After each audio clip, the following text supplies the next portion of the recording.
اگه تو هم جزو دست آدمایی هستی که دسترسی به اکانت اینستا از دست دادی، این ویدیو رو از دست نده. وارد لینکی که بهت معرفی کردم بشو. تو کانال تلگرامم هم هست.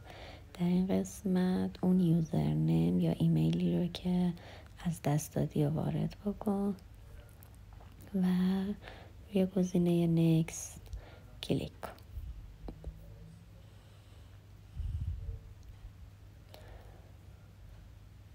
تو مرحله بعدی 3 گزینه بهت میده که بتونی اینستات رو ریکاور بکنی که من از واتساپ نتیجه بهتری گرفتم.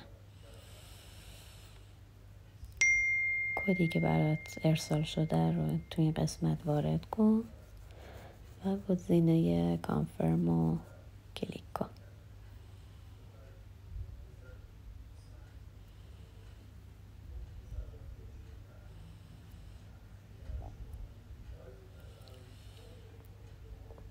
در مرحله بعدی پسوردی که میخوای رو وارد بکن و گزینه سابمیت. منتظر شو تا نتیجه رو ببینی و اینستات برگشت.